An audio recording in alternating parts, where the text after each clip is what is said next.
لیکن سوال یہ ہے کیا وہ خیر میری زندگی میں ہے کہ نہیں ہے؟ کیا وہ سکون میری زندگی میں ہے کہ نہیں ہے؟ یہ بالکل اسی طرح ہے کہ قرآن کی آیت ہے الصلاۃ تنہی عن الفحشاء والمنکر، نماز انسان کو فحشا سے بچاتی ہے، نماز انسان کو منکر سے بچاتی ہے۔ تو مجھے یہ دیکھنا ہے کہ میں تو نماز پڑھ رہا ہوں لیکن کیا میں فحشا سے بچا ہوں کہ نہیں بچا، کیا میں منکر سے بچا ہوں کہ نہیں بچا۔ یہ بالکل ایسا ہے کہ ڈاکٹر کہے اگر آپ یہ دوائی کھا لو گے تو آپ کو شفا مل جائے گی، تو آپ پے کرو گے، اس ڈاکٹر کو پیسے دو گے اور دوائی کھاؤ گے، اگر آپ ٹھیک نہیں ہوئے تو اس ڈاکٹر سے پوچھو گے نہیں کہ آپ نے تو کہا تھا میرا بخار ختم ہو جائے گا، میں وزٹ کے لیے بھی آیا، میں نے پیسے بھی دیے، میں نے دوائی بھی کھائی لیکن میں ٹھیک نہیں ہوا۔ وہ ڈاکٹر کہے گا دوا میں اثر ہے، کہ تم نے پراپر کھائی تھی؟ ہاں بھائی میں نے پراپر بھی کھائی تھی، آپ نے کہا صبح گولی لینی ہے، دوپہر کو لینی ہے، رات کو لینی ہے، میں نے وہ بھی کیا، لیکن ایک سوال ڈاکٹر صاحب کرے گا کیا تم نے پرہیز بھی کیا تھا کہ نہیں کیا تھا؟ یہی اللہ کا سوال ہے۔ اے میرے بندے، نماز انسان کو فحشا سے بچاتی ہے، نماز انسان کو منکر سے منکرات سے بچاتی ہے۔ اسی طرح یہ وجود جسے میں نے آج تک باقی رکھا یہ تمہاری زندگیوں میں خیر بھی لائے گا، برکت بھی لائے گا، لیکن اس کی ایک کنڈیشن ہے، اگر تم اس کنڈیشن پہ عمل کرو تو یہ وجود تمہارے لیے باعث خیر بن جائے گا، اور ایک ایسا سکون کہ انسان رات کو سوئے تو سکون سے سوئے۔ لیکن آج علی کا ماننے والا، علی کا چاہنے والا، اسے راتوں کو نیند نہیں آتی۔ میرے لیے کون سی چیز سکون ہے؟ یہ برملا لوگ پوچھتے ہیں کہ مولانا رات کو نیند نہیں آتی، لیکن جب ہلکا سا میوزک سنتا ہوں تو مجھے سکون ملتا ہے۔ تو میرے جسم کو کچھ اور چیزیں سکون دے رہی ہیں، میرے جسم کو وجود امام زمانہ سکون نہیں دے رہا۔ مجھے تب تک نیند نہیں آتی جب تک میں نیند کی گولی نہ کھا لوں۔ اس کا مطلب میں نے زندگی میں کئی اور چیزوں کو سکون بنایا ہوا ہے۔ 10 منٹ کی نماز مجھے سکون نہیں دے رہی۔ کیوں نہیں دے رہی؟ قرآن نے ایک شرط بیان کر دی، فرمایا یہ وجود تمہارے لیے باعث خیر و برکت ہے، لیکن تب باعث خیر و برکت ہے ان کنتم مؤمنین، جب تک تمہارے وجود میں ایمان داخل نہ ہو جائے۔ اب یہ ایمان ہے کیا؟ کبھی کہا حبیب ان کو کہہ دو اسلام لے کر آئے ہو، ایمان لے کر نہیں آئے ہو۔ ایمان انسان کے وجود کو خالص کرتا ہے۔ جب آپ اسلام لاتے ہیں آپ خالص نہیں ہو۔ پہلی منزل یہ ہے کہ کسی دکان سے جا کے فار ایگزامپل آپ کے گھر میں پانی نہیں ہے، ایک لائن لگ جاتی ہے، آپ کے گھر میں پانی آتا ہے، تو اس کا مطلب اس گھر میں پانی آ رہا ہے، یہ پہلی منزل ہے۔ مثال دے کے بیان کرتا ہوں۔ اب جو پانی آ رہا ہے، سوال یہ ہے کہ پانی خالص بھی ہے کہ نہیں ہے۔ ایمان اس پانی کو خالص کرنے کا نام ہے۔ نماز سب پڑھ رہے ہیں لیکن سوال یہ ہے اس کی نماز خالص ہے کہ نہیں۔ مجلس سب سن رہے ہیں، پڑھ رہے ہیں، لیکن سوال یہ ہے میری مجلس خالص ہے کہ نہیں۔ آپ کہیں گے مولانا کیا مطلب خالص ہے کہ نہیں ہے؟ فرمایا منافق کی ایک نشانی یہ ہے جب یہ لوگوں میں نماز پڑھتا ہے تو بڑے سکون سے پڑھتا ہے، لیکن جب تنہائی میں پڑھتا ہے تو نماز بڑی تیز تیز پڑھتا ہے۔ مطلب اس کی نماز لوگوں میں اور ہے، عوام میں اور ہے۔ اسلام تو لایا ہے لیکن پر ابھی تک خالص نہیں ہوا ہے۔ اس کے اعمال میں دوگانگی ہے، اس کے اعمال میں دو رخی ہے۔ سوال یہ ہے جب روڈ پہ چلتا ہے اور اگر کسی کو سلام کرتا ہے تو سلام کس وجہ سے کرتا ہے؟ کہ سلام اس وجہ سے کرتا ہے وہ بڑا آدمی ہے، وہ مالدار ہے، وہ کسی بڑی پوسٹ پر ہے، یا سلام اس لیے کرتا ہے کیونکہ اسلام نے کہا ہے؟ اور اگر 4 لوگ آتے ہیں یا کسی ایک کے احترام میں کھڑا ہو جاتا ہے کبھی اس کی چاپلوسی کرتا ہے، ایون اس کے سامنے مسکراتا ہے، اس کی مسکراہٹ کی وجہ کیا ہے؟ کہ یہ اس لیے مسکرا رہا ہے کیونکہ وہ بڑی پوسٹ پر ہے، وہ مالدار ہے۔ کیا اس کی مسکراہٹ اس کے ایمان کی وجہ سے ہے یا اس کے ظاہر کی وجہ سے ہے؟ اگر تو لوگوں کے ظاہر کی وجہ سے ان کا احترام کرتا ہے کیونکہ وہ مالدار ہے تو اس کے آگے سامنے بڑھ جاتا ہے، فرمایا یہ پہلی نشانی ہے فسق و فجور کی۔ اسلام تو لایا ہے لیکن ابھی تک اس کا اسلام خالص نہیں ہوا۔ اور اہل بیت کی ڈیوٹی تھی کہ جن لوگوں نے اسلام لایا تھا، علی کا یہ کام تھا کہ ان لوگوں کو خالص کر دیا جائے، جس طرح جناب سلمان فارسی کو مولا علی نے خالص کیا، جس طرح میثم تمار کو مولا علی نے خالص کیا۔ کیونکہ انہوں نے رسالت پر ایمان تو لایا تھا، لیکن اندر ان کے دلوں میں جو بت بیٹھے ہوئے تھے، ابھی تک ان لوگوں نے ان بتوں کو توڑا نہیں تھا۔ فرمایا شیطان جب تمہارے اوپر حملہ کرتا ہے تو سب سے پہلے یہ دیکھتا ہے کہ تمہارے دل میں کس چیز کی محبت ہے، تم نے کس چیز کو اپنے دلوں میں باعث زینت اور حسن بنایا ہوا ہے۔ اب اگر یہ کہتے ہیں کمزوری، اب مجھے کسی انسان کی کمزوری کا پتہ چل جائے تو میں بڑا ایزیلی اس انسان کو ہینڈل کر سکتا ہوں نا۔ ہاں، اللہ کہتا ہے تم دنیا کو دھوکہ دے سکتے ہو، یعلم ما فی الصدور، لیکن مجھے کیسے دھوکہ دو گے؟ مجھے تو پتہ ہے کہ تمہارے سینوں میں کیا ہے، میں تو جانتا ہوں تم نے اپنے سینوں میں کیا چھپایا ہوا ہے۔ تم دنیا کے سامنے تو دیندار بن کے گھوم سکتے ہو، لیکن میرے سامنے کیسی دینداری، میں تو تمہارے اندر کو جانتا ہوں۔ یہی وہ چیز تھی جو اہل بیت بنانے کے لیے آئے تھے۔ تاریخ کے کردار قصے نہیں ہیں، ان کرداروں کو پڑھو۔ شمر گیا جہنم میں، یزید گیا جہنم میں، ہمیں ان سے کوئی خوف نہیں ہے، لیکن دنیا کی ماں آج بھی یزیدوں کو جنم دے رہی ہے۔ دنیا کی شکم سے آج بھی شمر پیدا ہو رہے ہیں، دنیا کی شکم سے آج بھی ابن ملجم جیسے کردار پیدا ہو رہے ہیں۔ یہ نتنیاہو، یہ ٹرمپ، یہ کیا ہے؟ دنیا آج بھی جنم دے رہی ہے۔ تمہیں کس چیز سے ڈرنا چاہیے؟ مجھے یزید سے نہیں ڈرنا، وہ تو مر گیا، خالدین فیہا ہے، عذاب الہی میں مبتلا ہے۔ زہرا کے قاتل آج بھی عذاب ابدی میں مبتلا ہے، میں ان کا تذکرہ کیوں کروں؟ لیکن مجھے کس چیز سے ڈرنا ہے؟ مجھے اس صفت سے ڈرنا ہے جس صفت نے ان لوگوں کو شمر بنایا تھا۔ مجھے ان سیل سے ڈرنا ہے جس سیلز کی وجہ سے اس کے وجود میں یہ ارتکاب گناہ میں مبتلا ہوا۔ ما زال الزبیر، مولا علی کا جملہ ہے، فرمایا بہت قریب تھا کہ زبیر منا اہل البیت بن جاتا، جس طرح سلمان فارسی منا اہل البیت بن گئے، زبیر بھی ایک منا اہل البیت بن سکتا تھا، لیکن وہ کون سی چیز تھی جس نے زبیر کو منا اہل البیت بننے نہیں دیا؟ وہ یہ تھا کہ زبیر نے خود کو خالص نہیں بنایا تھا۔ اور یہ تمہاری زندگی میں کوشش ہونی چاہیے کہ تمہارے وجود میں وہ خلوص اور وہ پیورنس پیدا ہونی چاہیے، اور جب تم پیور ہو جاؤ گے پھر تم عباد الصالحین اور عباد المخلصین میں سے بن سکتے ہو۔ سب بات بڑے محمد وعلی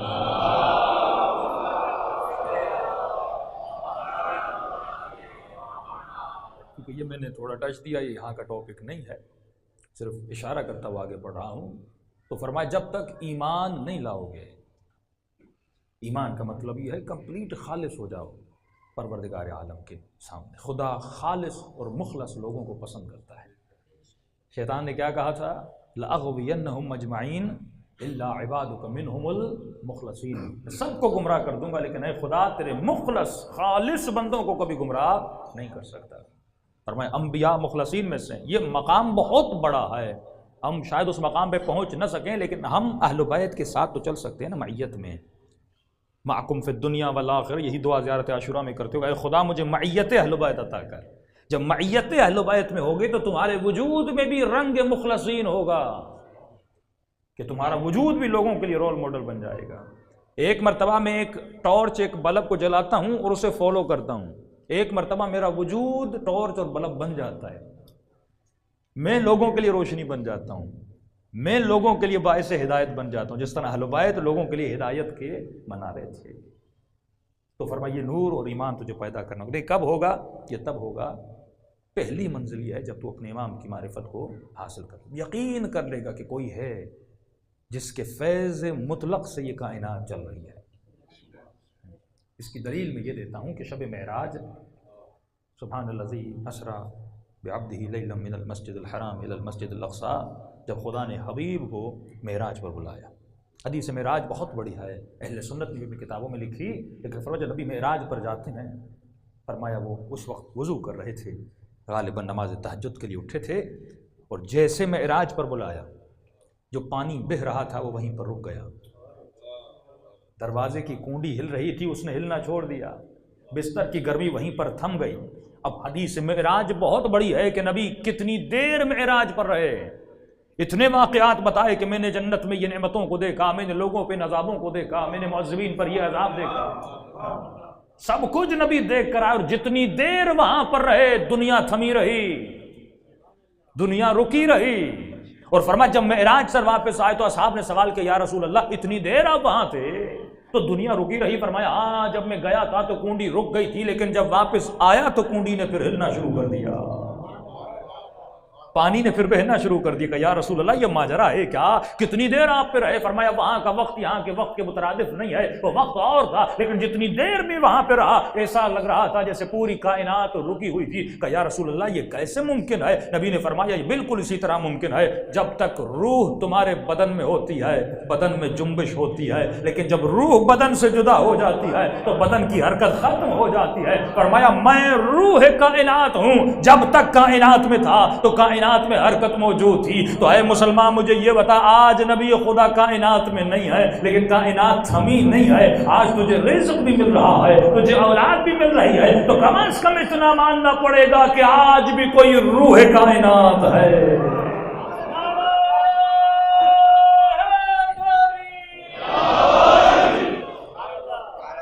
اس روح کائنات کی وجہ سے تجھے سب کچھ مل رہا ہے، اور یہ روح کائنات کون ہے؟ یہی بقیت اللہ خیر لکم ہے، کہ جس کو صوفیہ قطب اعظم کہتے ہیں کہ اگر یہ قطب نہ ہو، نور متصل بین الارض والسماء، ایک ایسا نور ہے جو زمین اور آسمان کو متصل کر کے بیٹھا ہوا ہے، ورنہ اگر یہ نور نہ ہو انسانوں کے گناہوں سے زمین کب کا عذاب نازل کر دے، انسانوں کو نگل جائے۔ اس نور کی رحمت کی وجہ سے ہے کہ زمین بھی صبر میں ہے اور خدا بھی صبر میں ہے۔ اس دن کا صبر کہ جب یہ نور اس کائنات میں آشکار ہوگا۔ تو پہلا یہ یقین کہ اگر میں جی رہا ہوں مجھے فیض مل رہا ہے تو وہ فیض امام کے صدقے میں مل رہا ہے، لیکن سوال یہ ہے کہ میں نے خود کو اس امام سے کتنا متصل کیا۔ متصل انسان تب تک نہیں ہوگا جب تک انسان خود کو خالص نہیں کر لیتا۔ صلوات پڑھے محمد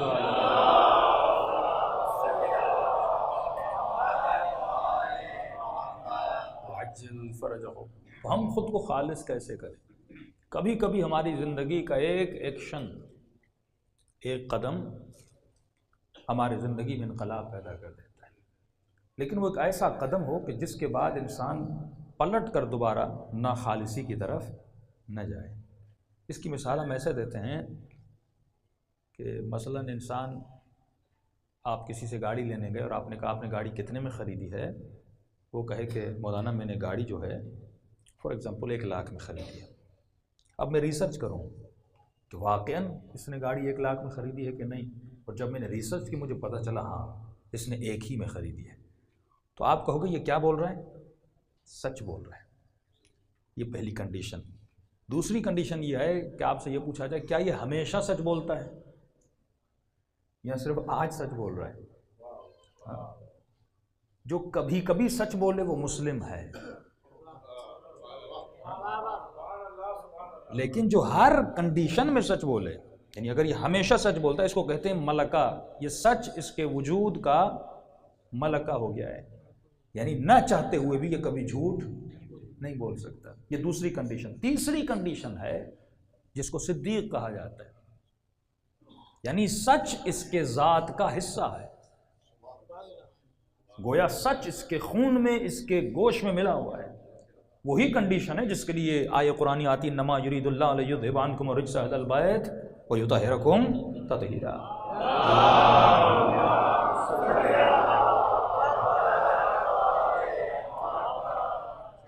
یہ طہارت بھی نہیں ہے، تطہیرا، یعنی ان کے وجود میں طہارت سمائی ہوئی ہے، ان کے وجود سے خیر کے علاوہ کوئی چیز صادر ہو ہی نہیں سکتی۔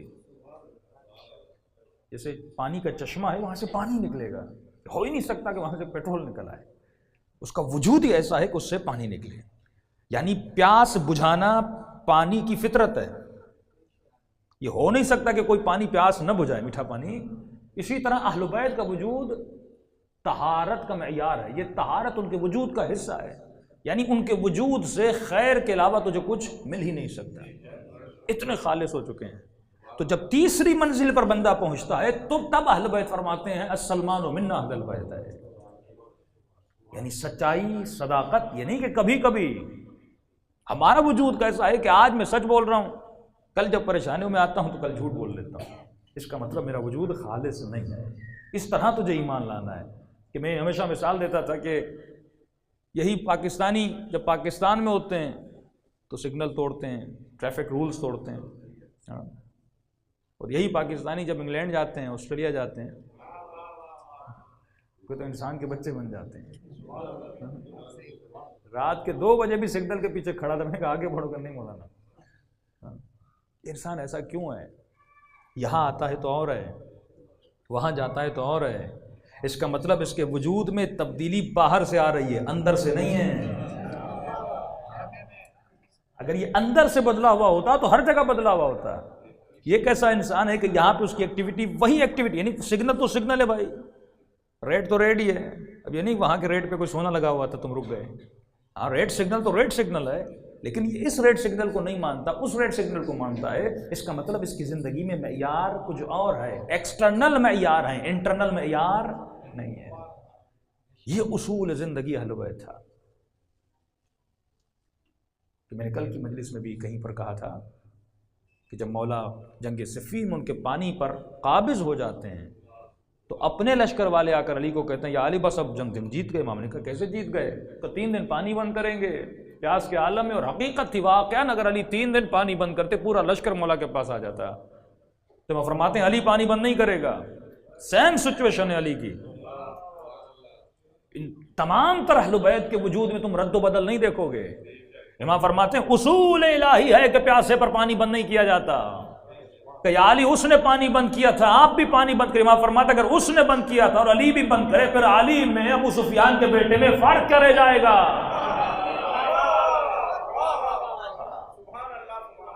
یہی تو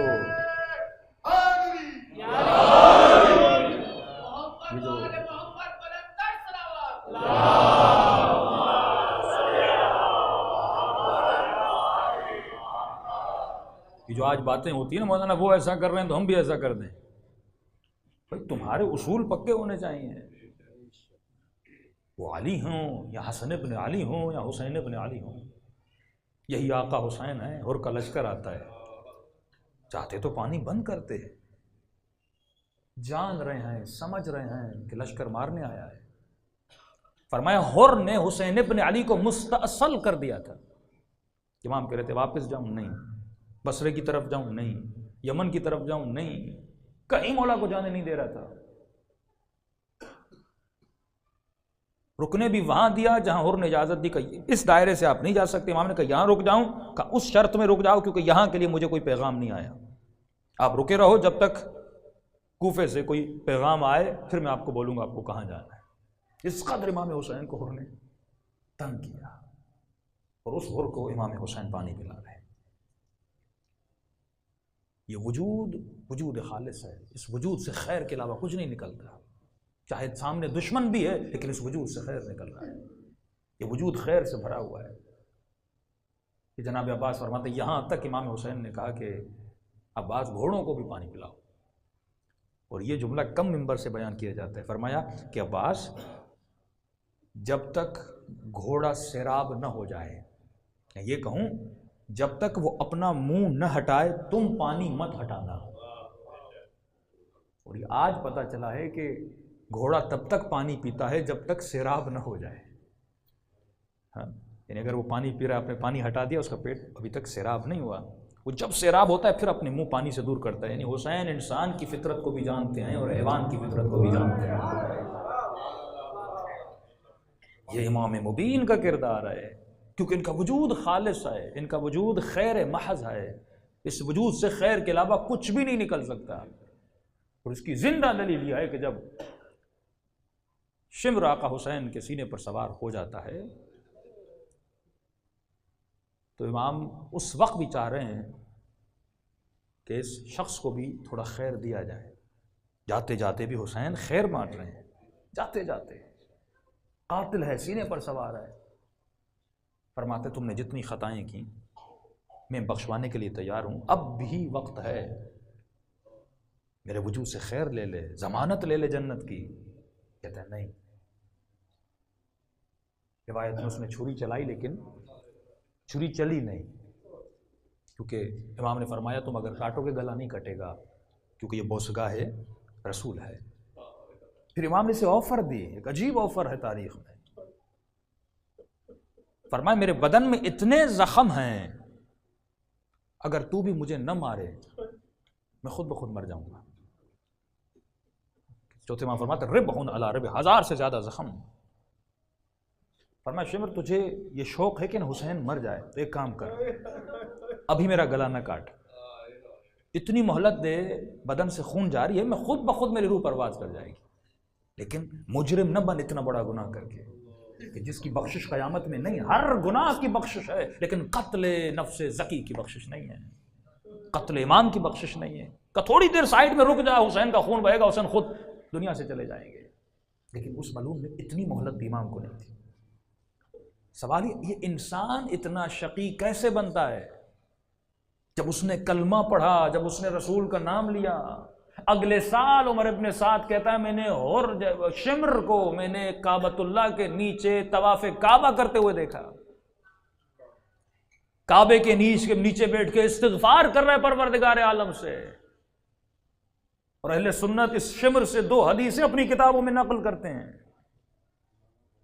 ناقل حدیث بھی ہے، جنگ صفین میں علی کے ساتھ بھی ہے. لیکن سوال یہ اس ڈیوریشن آف ٹائم اس انسان کے ساتھ ایسا ہوا کیا؟ انسان کو ڈرنا چاہیے نا کہ جو کلمہ پڑھنے کے بعد بھی اندر سے اتنا بدل جائے. مطلب یہ اتنا خطرناک ہے شیطان، انسان کو کہاں سے کہاں لے جا سکتا ہے. یہ بالکل فرمائیے جو چھوٹی چھوٹی صفات تمہارے وجود میں ہیں، یہ بالکل ہم کہتے ہیں غدد، جو کینسر کے غدد ہوتے ہیں انسان کے باڈی میں، اگر وہ اندر پھٹ جائے تو ود ان دی ڈیز انسان کی ڈیتھ ہو جاتی ہے. اسی طرح یہ جو ناخالصیاں تمہارے وجود میں ہیں، یہ تمہارے وجود کو تباہ و برباد کر سکتی ہیں. میرا سوال ایک جوان سے، ایک مسکراہٹ کسی نامحرم کو، ایک مسکراہٹ، سنگل اسمائل، ایک نوجوان لڑکی کسی لڑکے کے سامنے مسکرائے، کیا یہ بڑا گناہ ہے؟ یا یہ آپس میں ایک غلط تعلق قائم کریں وہ بڑا گناہ ہے؟ تو سب کہیں گے مولانا مسکرانا چھوٹا گناہ ہے، زنا ایک بڑا گناہ ہے. لیکن دین اس طرح نہیں دیکھتا یہ چھوٹا ہے یہ بڑا ہے. کتا ماں کی ایک مسکراہٹ نے ابن ملجم کو قاتل بنا دیا تھا. زنا کا گناہ نہیں ہوا تھا ان کے بیچ میں، جسٹ ایک اسمائل، جسٹ ایک مسکراہٹ نے اس کے وجود میں تلاطم لایا اور اس کی وجہ سے وہ قاتل علی بن ابی طالب بن گیا تھا. تو کبھی کبھی ایک چھوٹی سی تمہاری عادت تمہیں شیطان بنا دیتی ہے، تمہاری نگاہوں میں وہ چھوٹی ہے لیکن کل جا کے وہ بڑی بن جاتی ہے. وہ زبیر جو دفاع علی ابن ابی طالب پہ تلوار اٹھاتا ہے، جس کے لیے فرمایا کہ بہت قریب تھا کہ زبیر من اہل البیت بن جاتا. زبیر کا مقام کم نہیں ہے، پھوپھی کا بیٹا ہے امیر المومنین کی. لیکن امام فرماتے ہیں، یہ قرآن کی آیت ہے جو میں کل وقت ملا تو پڑھوں گا. فرمایا اپنے بیٹے کی وجہ سے دشمن اہل بیت بن چکا تھا، اپنی اولاد کی وجہ سے. یہی چھوٹی چھوٹی چیزیں خلیفہ ثانی کے زمانے میں، اس پہ 5 مجالس انشاءاللہ کبھی زندگی رہی تو پڑھوں گا. وہ کون سے اصحاب تھے کہ جن کو خلیفہ ثانی کے زمانے میں، جناب عمر کے زمانے میں سب سے زیادہ دولت ملی، جن میں ایک شمار جناب زبیر کا ہے. عربی زبان میں لفظ ملین نہیں ہے، یہ جو ملین ہم کہتے ہیں نا، 1 ملین 1 ملین، ملین نہیں ہے. لیکن جب زبیر دنیا سے جاتا ہے، اس کی اتنی دولت تھی کہ الف الف الف کہہ رہے تھے، یعنی ملین عربوں کو کہنا نہیں آ رہا تھا، لیکن گنے تو کیسے گنے؟ جس کے تقسیم اموال پہ پریشان تھے کہ اس کا مال تقسیم کیسے کریں. 20 ملین درہم اس کی دولت میں تھا، 20 ملین. وہ لوگ جن کے پاس پہننے کے لیے کپڑے نہیں تھے، اسلام کے آنے کے بعد اتنی دولت. اور ان کے بچے دیکھیں، زبیر کا بچہ، طلحہ کا بچہ، یہ آپ سارے دیکھیں گے، سعد بن ابی وقاص کا بیٹا، یہ سارے امیروں میں سے تھے جن کو سب سے زیادہ خلیفہ ثانی کے زمانے میں نوازا گیا، پیسہ دیا گیا، دولت دی گئی. اور اس دولت نے ان کو کہاں سے، ان کے بچے، نسلیں آپ ان کی دیکھیں، ان سب کے بچے یہاں کربلا میں کھڑے ہیں یا قاتل اہل بیت بن چکے ہیں. تو قرآن میں اعلیٰ علیین کا درجہ بھی ہے، اسفل السافلین کا درجہ بھی ہے. یہ تمہارا اپنا کردار ہے کہ تو اعلیٰ علیین میں جاتا ہے یا اسفل السافلین میں جاتا ہے. اللہ کسی کو بلینک چیک نہیں دیتا کہ تو علی کا بیٹا ہے تو تمہیں بلینک چیک ہے، تو صحابی کا بیٹا نہیں. ان اکرمکم عند اللہ اتقاکم، تو اپنے چناو سے جنتی بنتا ہے. یہاں کوئی رشتہ داری چل رہی ہے کہ فلاں صحابی ہے، فلاں صحابی کا بیٹا ہے، نہیں، تمہیں تاریخ کے اوراق میں یہ دیکھنا ہے۔ اور یہ کیسی سوچ ہے کہ یہ باتیں ممبر سے نہ کی جائیں، مشاجرات صحابہ نہ پڑھیں، کیوں نہ پڑھے جائیں؟ جب قرآن باریک سے باریک چیزوں کو بیان کر رہا ہے، جب آدم بھی ترک اولا کرے تو خدا قرآن میں بیان کر رہا ہے، تو آدم سے بڑا کوئی ہو سکتا ہے؟ جب نبی سے ترک اولا ہو سکتا ہے تو کسی صحابی سے کیوں نہیں ہو سکتا؟ لیکن خدا بتاتا ہے فتاب علیہ انہ التواب الرحیم، ہاں اس نے ترک اولا بھی کیا، اس کے بعد اس نے توبہ بھی مانگی، پھر میں نے اہل بیت کے صدقے میں اسے بخش بھی دیا تھا۔ صلوات پڑھے محمد وعلی۔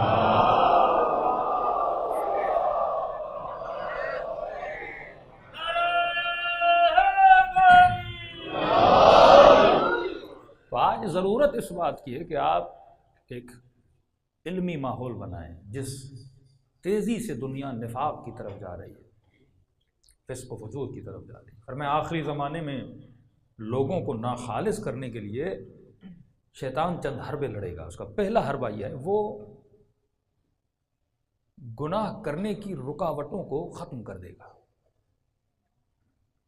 یعنی پہلے اگر کسی جوان کو کوئی گندا کام کرنا بھی ہو، فار ایگزامپل کوئی گندی مووی دیکھنی ہو، کوئی گندی چیز دیکھنی ہو، اسے زحمت ہوتی تھی ایک چیز کو ڈھونڈنے میں، گناہ کرنے میں بھی زحمت پڑتی تھی، ڈر تھا، خوف تھا، معاشرے کی رکاوٹیں تھیں۔ لیکن فرمایا آخری زمانے میں یہ اتنی آسانیاں پیدا کرے گا، آن ون کلک یہ گناہ کرنے کے لیے اتنا گناہ، یعنی بالکل ریڈی کر کے اس کے پلیٹ میں رکھے گا۔ آخری زمانے میں یہ ہوگا۔ ایسا کیوں ہوگا؟ دوسرا کام بھی کرے گا۔ تو دوسرا کام یہ ہے، یہ معاشرے سے قبح گناہ کو ختم کر دے گا۔ یعنی کوئی ایسا زمانہ تھا کہ لوگ کسی چیز کو برا سمجھتے تھے، لیکن بائی ٹائم کے گزرنے کے ساتھ ساتھ وہ چیز جو بری تھی وہ آج بری نہیں لگنے لگی۔ مثلا آج سے 40 ایئرز بفور، 50 ایئرز آپ پیچھے چلے جائیں، جو معیار 40 سال پہلے تھے کہ آج بھی وہی معیار ہے؟ جو خواتین کے 40 سال پہلے معیار تھے، 50 سال پہلے معیار تھے، وہ آج معیارات ختم ہوتے جا رہے ہیں۔ یعنی بائی ٹائم یہ قبح ہے۔ سب سے بڑا گناہ یہ ہے کہ انسان گناہ کو قبیح نہ سمجھے۔ بڑی آسانی سے یہ دوست دوسرے دوست کو بتائے کہ میرے فلاں نامحرم سے اتنے تعلقات ہیں، برائی نہ سمجھے۔ 4 دوست آپس میں بیٹھ کے ایک دوسرے کو ماں بہن کی گالیاں دے رہے ہوں، ان کو برائی نہ لگے کوئی مجھے گالی دے رہا ہے۔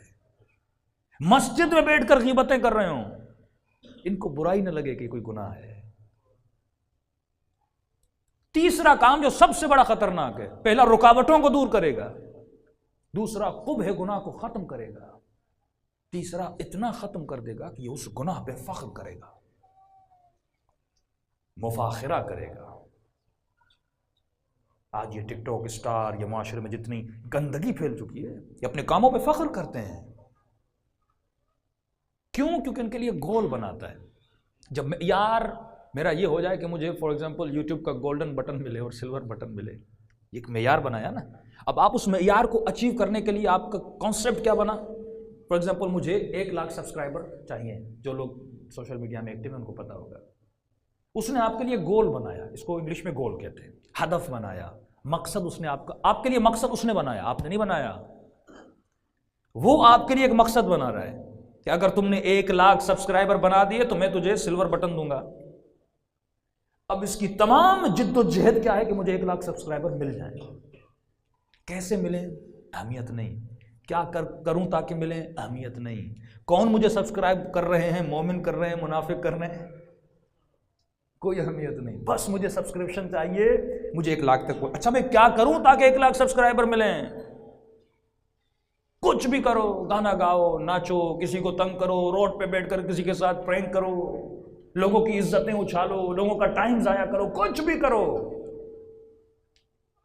کیوں؟ اس کی مینٹلٹی میں شیطان نے اس کی سوچ کو بدل دیا، اس کے سافٹ ویئر کو اس نے بدل دیا۔ اب یہ پوری زندگی غلط سافٹ ویئر پہ چل رہا ہے، پوری زندگی اس کی ایکٹیویٹی غلط چل رہی ہے۔ اس نے کلمہ تو لا الہ الا اللہ کا پڑھا ہے، لیکن عمل میں شیطان کی عبادت کر رہا ہے۔ سورہ یاسین کی آیت کہ اے انسان وعبد ربک، اللہ کی عبادت کرو، اللہ تعبد الشیطان انہ لکم عدو مبین۔ سورہ یاسین، شیطان کی عبادت نہ کرو۔ خدا کس کو کہہ رہا ہے؟ مسلمانوں کو۔ اے خدا جس نے تیرا کلمہ پڑھا، جو صبح تیری نماز پڑھے، جو دوپہر تیری نماز پڑھے، جو مجلس میں آئے، جو حسین کا نام لے، تو اسے کیسے کہہ سکتا اللہ تعبد الشیطان؟ ہے کوئی ہم میں سے جو یہ کہے میں شیطان کی عبادت کرتا ہوں؟ کوئی کہتا نہیں ہے پر عمل میں کرتے ہیں۔ عبادت کا مطلب کہ جس کا تم کہا مانو تو ایک قبح گناہ کو ختم کرے گا، پھر لوگوں فخر کریں گے لوگ اپنے گناہ پہ۔ پہلے شراب پینا قبیح تھا، ایون اگر وہ انڈین کا معاشرہ ہو، آپ پرانے زمانے کی فلمیں اٹھائیں گے تو اس میں کہتے تھے گناہ ہے، کہ خود ان کے اپنے دین اور مکتب میں شراب حرام ہے، لیکن آج فخر سے پیتے ہیں۔ ڈانس کرنا، ناچ کرنا، آپ کی شادیوں میں مسلم لڑکیاں ناچ رہی ہیں، لوگ بلائے جاتے ہیں ریکارڈ کرو، ریکارڈ کرنے کے بعد فیس بک پہ رکھا جائے، اس کا مطلب فخر کر رہی ہے نا، یہ ناچنے پہ فخر کر رہی ہے، یہ گانے پہ فخر کر رہی ہے۔ الغنا اشد من الزنا، یہ زنا کر کے فخر کر رہی ہے۔ کہ یہ چیزیں ہمارے گھروں میں نہیں ہیں؟ کیسے یہ وجود میرے لیے باعث خیر بنے گا جب تک میں خالص نہیں بنوں گا؟ دو چیزوں کی مجھے پرواہ ہے، یا مجھے خدا کی پرواہ ہونی چاہیے یا مجھے لوگوں کی پرواہ ہونی چاہیے۔ لیکن شیطان معاشرہ ایسا بنا دے گا کہ لوگ ایک سمت میں جا رہے ہوں گے لیکن صراط مستقیم کسی اور راہ پہ جا رہی ہوگی۔ اب یہ انسان ڈیول مائنڈڈ ہو جاتا ہے، میں کروں تو کیا کروں؟ کہیں پر تو مقام امتحان آئے کہ خدا کی سنوں یا بیوی کی سنوں، بچے کی سنوں یا علی کی سنوں، مال کی سنوں یا حسین کی سنوں۔ تو اب تمہاری سلیکشن کیا ہے؟ اگر تمہاری سلیکشن وہی ہے جو اہل بیت کی سلیکشن ہے۔ کسی جوان نے کہا مولانا مجھے سمجھ نہیں آتا، میں کروں تو کیا کروں؟ میں نے کہا ایک سمپل سا مشورہ دے رہا ہوں، ایڈوائز دے رہا ہوں تمہیں، جو بھی زندگی میں کام کرو، کرنے سے پہلے یہ سوچو اگر میرا امام زمانہ ہوتا تو کیا کرتا، اگر مولا حسین ہوتے تو کیا کرتے۔ کسی کو دیکھ رہے سوچو حسین کیسے دیکھتے، مصلی پہ کھڑے ہو کے نماز پڑھو سوچو حسین نماز پڑھتے تو کیسے پڑھتے، حسین مناجات۔ جب زندگی ان کے سائے میں گزرے گی تبھی زندگیوں میں نور الہی نازل ہو جائے گا۔ صلوات پڑھے محمد وآلہ۔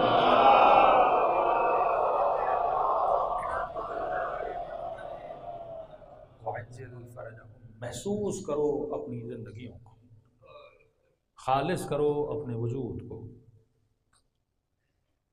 دل دھڑکتا ہے کچھ چیزوں کے لیے، ہارٹ بیٹ کبھی اوپر جاتی ہے کبھی نیچے آتی ہے۔ کیوں اوپر جاتی ہے؟ جب کسی سے کوئی جذبات ملتے ہیں، بیٹے سے محبت ہے، سنو گے ایکسیڈنٹ ہوا، ہارٹ بیٹ تیز ہو جائے گی۔ ماں سے محبت ہے، سنو گے بیمار ہے، ہارٹ بیٹ تیز ہو جائے گی۔ تو اسی طرح کیا تمہارا دل خدا کے لیے دھڑکتا ہے کہ نہیں؟ اس وجود میں غیرت علوی ہے کہ نہیں؟ جب تم کسی کو گناہ کرتے ہوئے دیکھتے ہو تو یہ ہارٹ بیٹ تیز ہوتی ہے کہ نہیں؟ جب لوگوں کو فسق و فجور کرتے ہوئے دیکھتے ہو کیا دل دھڑکتا ہے کہ نہیں؟ اس طرح علی کا دل دھڑکتا تھا۔ جناب اباظر یہاں کمیل کہتے ہیں کہ میں نے دیکھا مولا مسجد میں اور کنویں میں سر ڈال کے علی رو بھی رہے ہیں اور فریاد بھی کر رہے ہیں۔ کچھ لوگ کہتے ہیں مولا مناجات پڑھ رہے تھے، نہیں، اگر مناجات پڑھنی ہوتی تو مولا اصحاب کو بٹھاتے تھے، سجدے میں روتے تھے، دعائے کمیل ہے، مناجات امیر المومنین ہے۔ مولا مناجات چھپ کے نہیں پڑھتے تھے، لوگوں کو بٹھاتے تھے، وہ سنیں، وہ لکھیں تاکہ ہم استفادہ لیں۔ کہتا ہے جیسے میں پہنچا تو علی نے سر بلند کیا تو دیکھا مولا کے پورے رخسار آنسوؤں سے گیلے، اور مجھے کہا کہ عالمہ جناب اباظر کہ تم نے سنا تو نہیں نا کہ علی کیا کہہ رہا تھا؟ یعنی کچھ ایسی باتیں تھیں جو علی نہیں چاہتے تھے کوئی سنے۔ اور سب سے بڑا درد اہل بیت کے لیے یہ تھا کہ ہم سنانا چاہتے ہیں، کوئی سننے کے لیے تیار نہیں ہے، ہم بتانا چاہتے ہیں، کوئی ہماری بات ماننے کے لیے تیار نہیں ہے، ہم لوگوں کو زبردستی جنت میں ڈالنا چاہتے ہیں لیکن یہ ہمیں کہتے ہیں علی ہمیں جنت میں نہیں جانا۔ یہ درد تھا علی بن ابی طالب کا۔ اور کیا کریں حسین بن علی کربلا میں جانا، اور کیا کریں سیدہ، اور کیا کریں امام حسن، اتنی قربانیاں دیں۔ سورہ جمعہ کی آیت وَإِذَا رَأَوْا تِجَارَةً أَوْ لَهْوًا انفَضُّوا إِلَيْكَ وَتَرَكُوكَ قَائِمًا۔ جب یہ لوگ ان فضولیات میں پڑ جاتے ہیں، جب یہ لہو و لعب میں پڑ جاتے ہیں، جب زندگی کے کاموں میں پڑ جاتے ہیں، مفسرین فرماتے ہیں قائمہ، یہ قائم آل محمد کھڑا رہتا ہے، ایسا نہیں کہ امام کا قیام ہونا ہے، قیام 1000 سال سے ہو چکا ہے، یہ مولا تیرے انتظار میں کھڑا ہے، لیکن فرمایا وَتَرَكُوكَ، یہ اسے چھوڑ کے چلے جاتے ہیں، اور وہ روز ان لوگوں کو بلا رہا ہوتا ہے۔ کیا مسجد کے مناروں سے آواز نہیں آتی حی علی الصلاۃ؟ کیا تو رب کو ترک کر کے نہیں جاتا؟ کیا قرآن روز تجھے صدا نہیں دیتا؟ کیا نہج البلاغہ تمہارے گھروں میں تجھے آواز نہیں دیتی؟ بلا رہے ہیں۔ ضروری تو نہیں کہ فزیکل آواز تمہارے کانوں میں پڑے تو تم پھر کہو کہ امام مجھے بلا رہے ہیں۔ یہ نہج البلاغہ کیا ہے؟ یہ صحیفہ سجادیہ کیا ہے؟ یہ دعائے ابو حمزہ سمالی کیا ہے؟ یہ دعائے عرفہ کیا ہے؟ ایسی ایسی دعائیں کہ ایک بہت بڑا کراچی کا بزنس مین شیعہ نہیں تھا، کہا مولانا میں دعائے کمیل پڑھ کے آدھا شیعہ ہو گیا ہوں۔ میں نے کہا بھی آپ نے کمیل پڑھی ہے، دعائے عرفہ پڑھی ہے، اور جب اس نے دعائے عرفہ پڑھی کہا میں پورا شیعہ ہو گیا ہوں۔ ایسے امام آپ کے پاس ہیں، ایسی تعلیمات آپ کے پاس ہیں کہ جو تمہیں پورا سلیقہ سکھا رہے ہیں کہ خدا سے باتیں کیسی کرنی ہیں۔ کسی کے پاس ایسے خزانے نہیں ہیں، لیکن انسان محروم ہے۔ علی ابن مہدیار 21 to 22 ایئرز پوچھا کسی سے کہ مجھے اپنے امام سے ملاقات کرنی ہے، کیسے ملوں؟ تو کسی عالم نے کہا کہ علی ابن مہدیار اس کائنات میں ایک جگہ ایسی ہے جہاں پہ یقیناً امام زمانہ آتے ہیں، یعنی 100%۔ کون سی؟ امام پر حج واجب ہے اور وہ حج پہ ضرور آتے ہیں۔ سامان سفر باندھا، حج پہ گیا، 1 سال گزرا، دوسرا سال گزرا، 20 سال گزر گئے، ہارا نہیں، یقین ٹوٹا نہیں۔ 21ویں سال جب گیا یا 22واں سال تو کہتا میں نے غلاف کعبہ کو پکڑا اور ہلا ہلا کے کہنے لگا کہ پروردگارا تم نے اپنی حجت کو مجھ سے کیوں چھپایا ہے؟ خود کہتے ہو ادعونی استجب لکم، مانگو میں تجھے عطا کروں گا۔ 21 سال سے تیرے در کا سوالی بن کے بیٹھا ہوں، کیوں ان آنکھوں سے اس وجود کو تم نے چھپایا ہوا ہے؟ کہ جب رو کر غلاف کعبہ کو ہلا ہلا کر یہ کہا اور درد دل کیا تو اچانک میری پیٹھ پر کسی نے ہاتھ رکھا، کہا کہ علی ابن مہدیار اس نے نہیں چھپایا، وہ تو ظاہر ہے، تیرے بعض ناخالص چیزوں نے اسے چھپایا ہوا ہے۔ کہتے مڑ کے دیکھا، ایک اسیر سے جوان نے کہا آپ کون؟ کہ تیرے امام نے مجھے تیری طرف بھیجا ہے، آؤ انہوں نے شرف ملاقات بخشنا چاہتے ہیں۔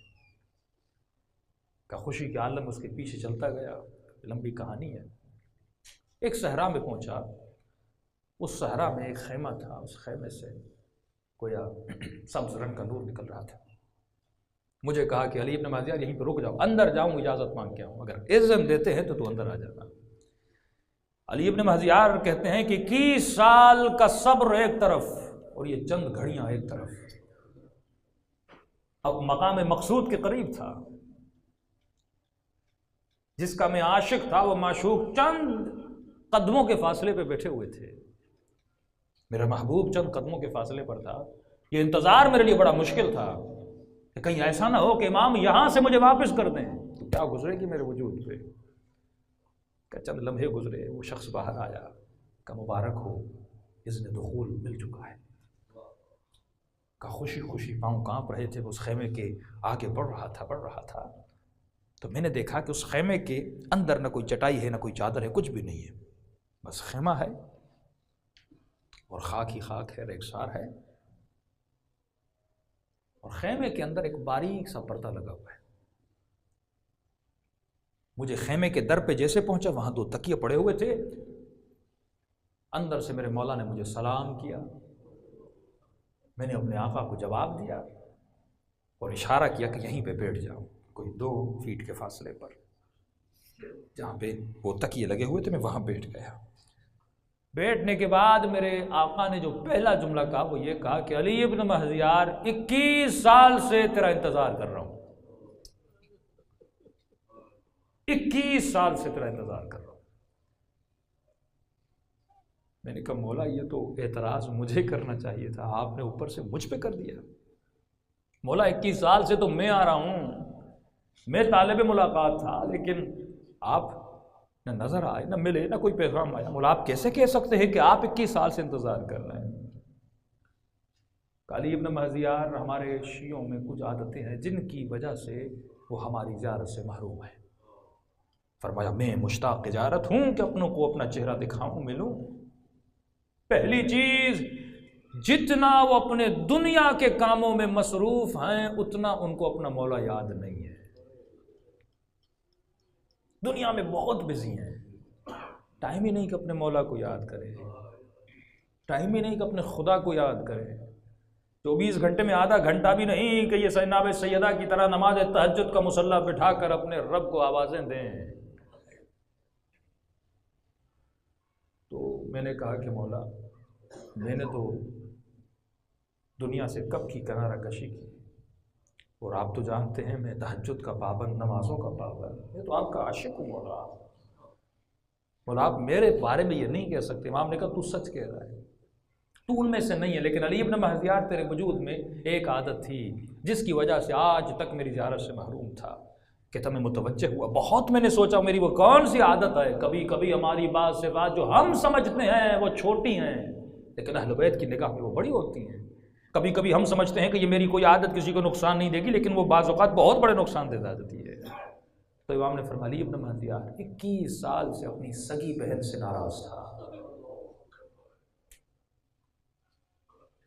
جب تم نے میرے شیعہ سے قطع رحم کیا تو تیرے امام نے بھی تجھ سے قطع رحم کیا تھا۔ کہ ہم نے بھی دیکھا 21 سال سے آ رہا ہے لیکن متوجہ نہیں ہے۔ تذکر انما انت مذکر، یہ تذکر جو آپ کو مجالس میں ملتا ہے، یہ تذکر بہت اہم ہے۔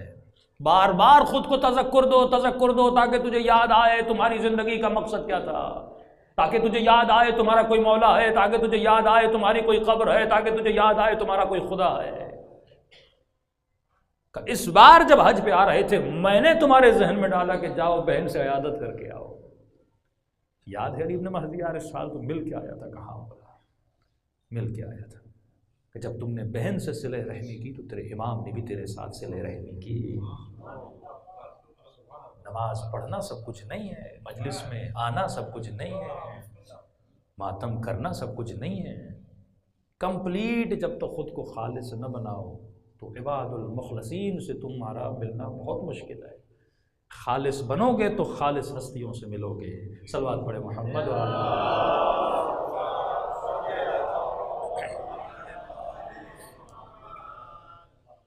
تو نور کو کھینچتا ہے، ظلمت کو کھینچتی ہے۔ جتنا وجود میں نور اپناؤ گے، اطاعت اپناؤ گے، پڑھو گے، من عرف نفسہ فقد عرف ربہ، یہ ایک چھوٹا سا جملہ ہے لیکن اگر انسان اس پہ عمل کرے۔ علماء نے کتابیں لکھی، معراج السعادہ پڑھیں، جامع السعادہ پڑھیں، تزکیہ نفس پڑھیں، کس طرح خود کو خالص بنایا جائے۔ تو جتنا نور آتا جائے گا تو آٹومیٹیکلی ہم نور کے قریب ہوتے جائیں گے، اور جتنی وجود میں ظلمت آتی جائے گی شیاطین آپ کو کھینچیں گے۔ یہاں جنگ ہے، فرمایا جنود جہل اور جنود عقل، 70 صفات بتائی میرے چھٹے امام۔ یہ کس کے لیے بتائی ہیں؟ یہ 80 جلدیں، 70 جلدیں علامہ مجلسی نے، مختلف علماء نے بحر الانوار کی صورت میں، اصول کافی کی صورت میں، ہمارے کس کے لیے؟ شیعوں کے لیے ہے نا۔ تو آج بھی اہل بیت غریب ہے کہ اہل بیت ان کتابوں میں ہم سے باتیں کر رہے ہیں لیکن ہم سننے کے لیے تیار نہیں ہیں۔ تو یہ دو لشکر ہے، ایک لشکر شیطان، ایک لشکر رحمان۔ جب اچھے کام کرتے ہو تو اس لشکر کی طرف کھچاؤ پیدا ہوتا ہے، جب برے کام کرتے ہو تو یہ لشکر تجھے کھینچ کے لے جاتا ہے۔ تبھی فرمایا کہ قیامت کے دن ہر انسان اپنے امام کے ساتھ اٹھایا جائے۔ وہاں کتنا بھی کہو کہ علی میرا امام تھا، لیکن مولا کہیں گے تم نے میری پیروی تو نہیں کی تھی، میں تیرا امام کیسے بنے؟ زبانی امام اور ہے، عمل سے ثابت کرو کہ علی تیرا امام تھا۔ امام کا مطلب امام، وہ آگے چلے میں اس کے پیچھے چلوں۔ تو آج مجھے یہ دیکھنا ہے میری زندگی میں آگے کون چل رہا ہے، شیطان چل رہا ہے یا رحمان چل رہا ہے۔ اگر میں زندگی میں فالو امام کو کر رہا ہوں تو اس کا مطلب میرا امام ہے۔ کل انشاءاللہ بتاؤں گا کہ امام رضا نشانیاں بتاتے ہیں کہ ہمارے شیعوں کی نشانیاں کیا ہیں کہ وہ پہچان سکے کہ انہوں نے اپنی زندگی میں رول ماڈل کس سے بنایا ہے۔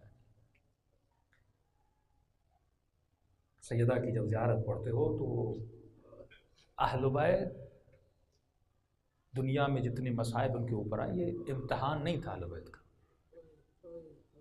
یہ حجت تامہ تھی ہمارے اوپر۔ بہت بڑا جملہ کہہ رہا ہوں، ایک مرتبہ میں اتنا نیک ہو جاتا ہوں، خدا مجھ سے امتحان لیتا ہے تاکہ میرے درجات کو اور رفیع کرے، بلند کرے، لیکن ایک مرتبہ میں ہوں ہی بلند، تو خدا امتحان کیوں لے گا؟ جن کے لیے خود کہے انما یرید اللہ، تو ان سے کیسا امتحان؟ یعنی ایسا تو نہیں اہل بیت کا ایمان 7% تھا تو خدا اس کو 100 پہ لے جانا چاہتا ہے، تو اس کے لیے واقع کربلا کا ہونا ضروری تھا، یا اس کے لیے جناب سیدہ کے پہلو پر آگ کا دروازہ گرنا ضروری تھا؟ نہیں، ایسا نہیں۔ جناب سیدہ کی زیارت کے جملے ہیں، اے وہ بی بی اس سے پہلے کہ آپ سے دنیا میں امتحان لیا جائے، آپ سے پہلے امتحان لیا گیا تھا۔ اہل بیت کا وہ وجود ہے، ان سے امتحان کسی اور عالم میں لیا گیا ہے، یہاں ان سے امتحان لینے کی کوئی ضرورت نہیں ہے۔ لیکن پھر یہ مصائب کیوں ہیں؟ فرمایا یہ ہم جیسے لوگوں پر حجت تمام کرنے کے لیے کہ تم دیکھو اگر میں نے اہل بیت کو یہ مقام دیا ہے تو یہ اس مقام کی قابلیت رکھتے تھے، اب تیرے اوپر حجت تمام ہو گئی کہ زمین پر اگر کوئی حجت خدا ہے تو فاطمہ الزہرا ہے، زمین پر کوئی حجت خدا ہے تو امیر المومنین ہے، اور تم ان حجتوں کو دیکھ کر بھی اگر نہیں مانو گے تو پھر تیرے نصیب میں جہنم ہے، اور اگر تم ان حجتوں کو دیکھ کر بھی ان کی پیروی نہیں کرو گے تو اشد العذاب کا انتظار تمہیں کرنا ہوگا اور خالدین فیہا میں تمہارا شمار ہو جائے گا۔ تو یہ حجت اللہ ہے، اور جناب سیدہ اہل بیت پر حجت ہے، اس لیے کا مقام بہت بلند ہے کہ اہل بیت فرماتے تم جب دعائیں کرتے ہو خدا کو ہمارا واسطہ دیتے ہو، لیکن جب میں رضا دعا کرتا ہوں تو خدا کو اپنی دادی زہرا کا واسطہ دیتا ہوں۔ جب ہمارے اوپر کوئی تکلیف آتی ہے تو ہم تسکین کے لیے اپنی دادی کا واسطہ دیتے ہیں۔ بہت عظیم بی بی کہ چھٹے امام کا زمانہ ہے، ایک شخص امام کو کہتے مولا کسی شخص کو پکڑ لیا گیا ہے اور اس کا سر قلم کیا جا رہا ہے۔ امام نے کہا کیوں؟ کس جرم میں؟ کا مولا وہ چل رہا تھا، اس کا پاؤں پھسل گیا اور پھسلنے کے بعد وہ پہلو کے بل زمین پہ گرا، اور جیسے گرا تو اس نے سیدہ زہرا کے قاتل کا نام لے کر اس پہ لعنت کی۔ امام نے کہا مسجد میں جمع ہو جاؤ، میں اس اپنے چاہنے والے کے لیے دعا کرنا چاہتا ہوں۔ چھٹے امام نے دعا کی، امام نے کہا جاؤ، وہ آزاد ہو گیا، واقعاً آزاد ہوا، اس کو لے کر آئے مولا کی خدمت میں۔ امام نے اسے آگے بٹھایا، کہا اے مومن یہ تو بتا جب تو گرا تھا میری دادی کا قاتل تجھے یاد کیوں آیا؟ کہ مولا میں نے آپ ہی سے سنا ہے کہ بی بی کی پسلیاں ٹوٹ گئی۔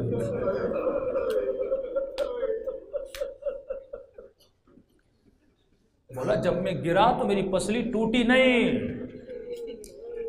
لیکن پسلی کا درد بڑا تھا، یہی سوچ کے رو رہا تھا کہ جب ایک پسلی کو چوٹ لگی ہے مجھے اتنی تکلیف ہوئی، آپ کی دادی کو کتنی تکلیف ہوئی؟ مولا میں نے تبھی آپ کی دادی کے قاتل پہ لعنت بھیجی ہے۔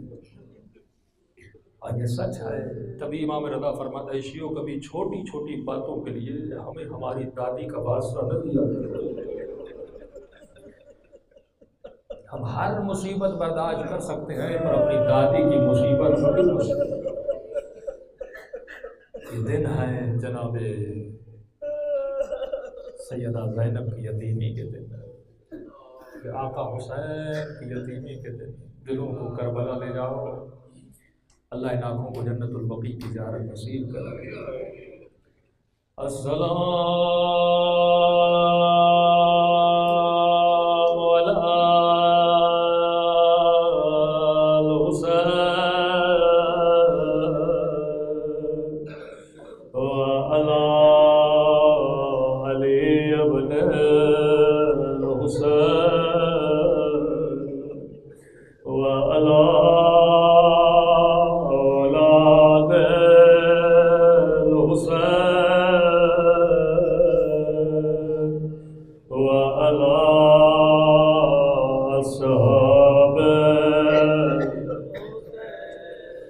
میرا سلام ٹوٹی ہوئی پسلیوں پہ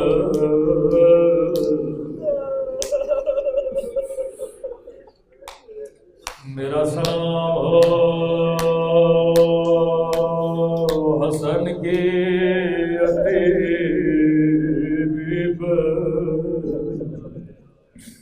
میرا سلام ہو علی کی غیرت پر۔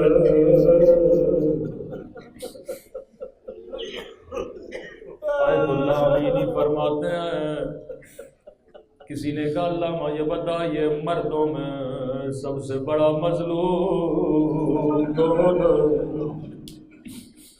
کہ مردوں میں سب سے بڑا مظلوم علی ہے، علی ہے۔ کیونکہ کسی امام کے سامنے اس کی بیوی پہ آگ کا دروازہ نہیں گرایا گیا۔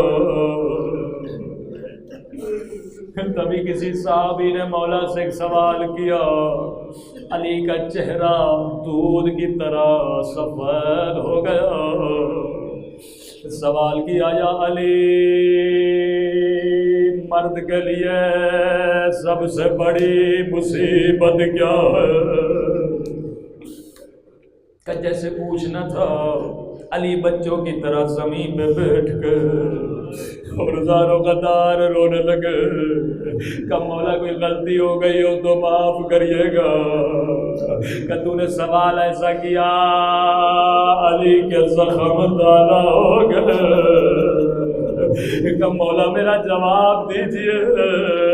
فرمایا مرد کے لیے سب سے بڑے مصیبت یہ ہے مرد فاتح بدر و حنین ہو، مرد فاتح خیبر و خندق ہو، اور اس کے سامنے اس کی بیوی پہ آگ کا دروازہ۔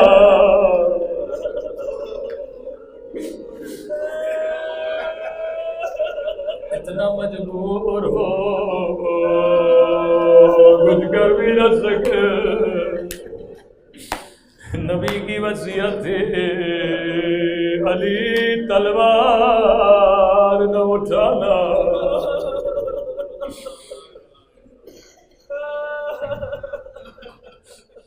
فرمایا سیدہ کا جنازہ اٹھا،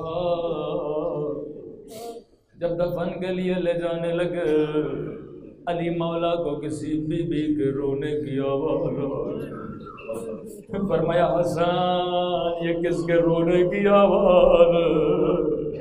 کہ بابا یہ زینب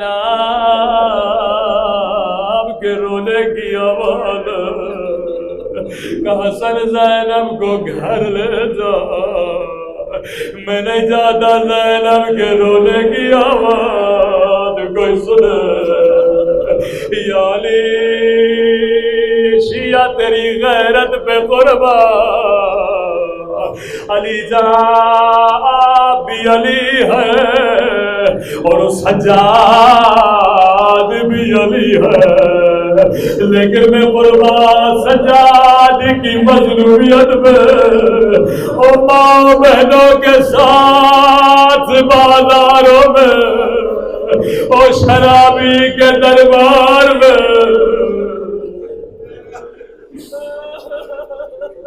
اللہ